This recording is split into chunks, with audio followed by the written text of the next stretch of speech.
Hey there friends, welcome back to another Legally Armed America video. I'm of course Paul Glasgow here, the one and only truth pimp, dealing you a vulgar display of logic and reason on a daily basis. Today we're going to call out a hypocrite.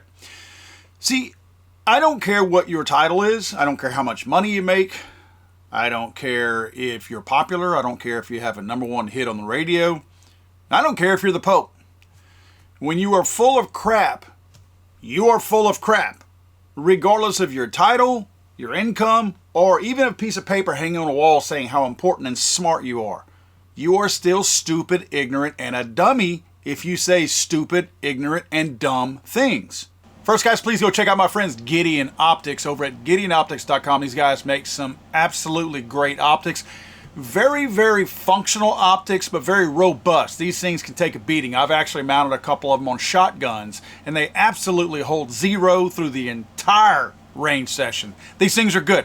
They're also priced for people like us who don't mind spending good money on a product, but don't want to be hosed either. Go to GideonOptics.com. Again, GideonOptics.com. Use my discount code FTATF. Again, FTATF at GideonOptics.com. So while the left continues to dance on the graves of the 8 and 10-year-old who perished in Minnesota at the hands of the mentally ill sociopath, the rest of America, more specifically the reasonable, level-headed people who are guided by common sense and logic, are trying to figure out how we can try to keep these things from happening again. Because remember, no one will listen to us when we give them the obvious answer, which is to harden schools. If killers can't get in a school, they can't do what? They can't kill. But nobody wants to talk about that. You know why? Because it's never been about safety of children. It's always been about the political motive of limiting gun ownership. They know that if they can stop the most valuable golden egg of, quote, mass shootings, which is a school shooting, especially if it's young kids that die, they know that if that goes away, they lose any leverage that they have. Because all of what they do, I'm talking about the anti-gun movement, is based on feelings. If you take that feeling away, you stop tugging on those heartstrings, suddenly people start to realize maybe the problem wasn't guns after all. Maybe it was access to our children. Let's not forget, the same people that are calling for the elimination of firearms are protected at every single moment by firearms. We protect our money and members of Congress more and better than we protect our own children. You tell me how that's not screwed up. But the Pope had to weigh in on this. Not that it matters, because honestly, does anybody really care what the Pope thinks about firearms? I don't. I'm a practicing Catholic. I could give two shits what the Pope thinks about firearms.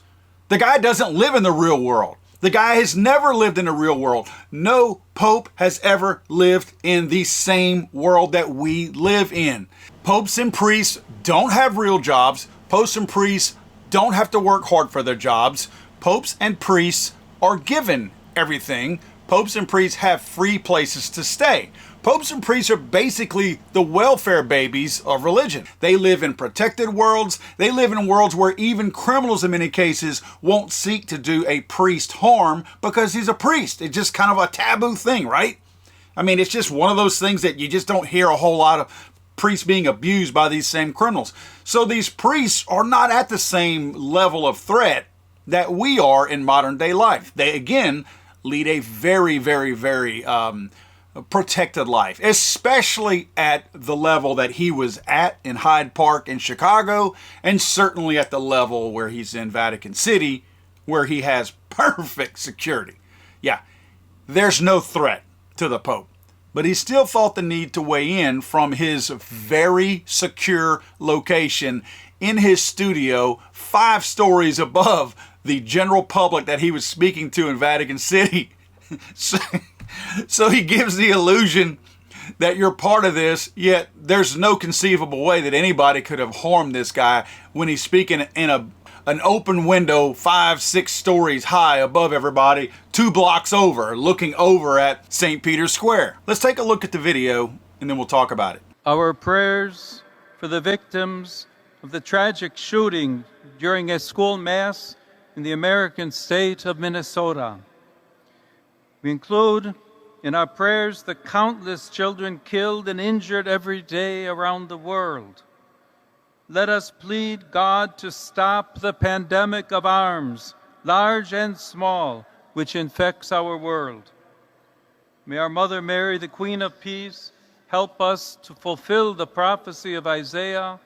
They shall beat their swords into plowshares and their spears into pruning hooks. Interesting words coming from somebody who probably has more firepower guarding his holy shadow than an entire Marine convoy would offer.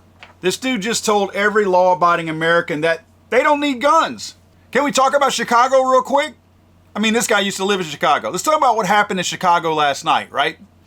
So what he's talking about is we need to get rid of guns. Not the criminals. He's not calling out criminals. Yeah, I know indirectly he's hoping criminals will too. But he's saying that all of us should stop proliferating firearms. The good guys should get rid of their guns. And then maybe the bad guys would too. Chicago, last night, Leo's hometown. 7 people were shot dead. 37 more were wounded in Labor Day weekend shootings. 5 people, including a teen, were shot in just one incident in Bronzeville. All of these shooters, no, it wasn't grandma with a concealed carry permit. It wasn't your favorite uncle trying to defend himself. No, these were criminals operating exactly like criminals do. Outside the law, outside morality, and certainly outside the Pope's holier-than-thou guidance. Let's talk a little bit about how protected Pope Leo is. Yep, Pope Leo, safely cocooned by more armed protection than President Trump, calls on us peasants to give up our guns in a plea to end the pandemic of arms. Now I got to stop you right there. I did mention this before. The wordplay is not lost on me. This shows me, the fact that he is talking about a pandemic of firearms shows me that he is a product of the left. He's in lockstep with them. He is a liberal. He is an anti-gun liberal. The reason why is because it's not an accident that they began talking about an epidemic or pandemic of gun violence. That's not an accident. They did that because during the fake pandemic of COVID, they actually were able to do things in the name of national security based on the grounds that we were in the middle of a pandemic.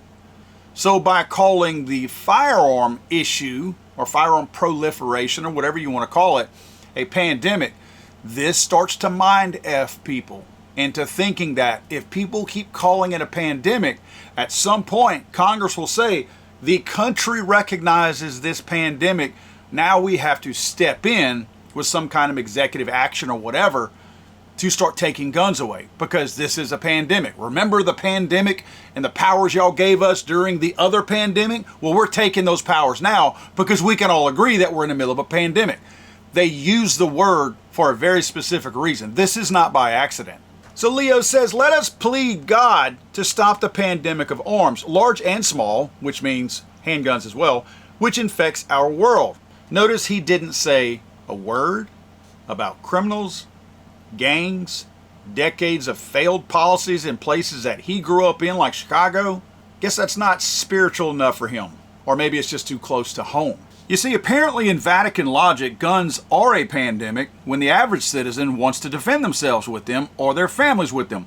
But they're blessings, quote unquote, when keeping popes safe from crazies who, I mean, let's face it, they don't exactly care about gun bans and papal speeches. When old Leo here leads outdoor mass for 100,000 devout Catholics, you can best believe there's snipers, plainclothes guards, armored vehicles, anti-drone devices being deployed, lots and lots of guns. Lots of guns. I mean, if only law-abiding Chicagoans could disarm themselves and just simply call up the Pope's old Swiss Guard to come into Chicago and save them, maybe then they'd be okay getting rid of all their guns. In closing, guys, I want to make this very clear point. I don't care that he's the Pope. He's not going to scold me on what I need to protect myself and my family because I live in the real world. I drive past people who want to take my stuff, who want to harm me, who want to harm my family. He doesn't. He never has. He's never had to deal with any of these elements out there that we deal with, that we truly deal with. So I won't be taking any of my advice from Pope Leo or any other person of cloth. Again, I am a practicing Catholic. I don't take my security advice from any Catholic, let alone one who's never lived in the real world. So I would suggest everybody out there, especially those who are going to be mad at me because, oh my God, I said something against a sitting Pope. Don't care. Don't care. Your title doesn't prevent you from saying stupid things, and clearly that applies in this case too. I don't care that he's the Pope. He said stupid stuff. Don't forget, guys, if you're looking for a book to educate yourself and to educate the idiots out there who can't think for themselves regarding mass shootings, go to damnliars.net. Again, damnliars.net, and get my brand new book, Damn Liars. I'm sorry, I thought this was America.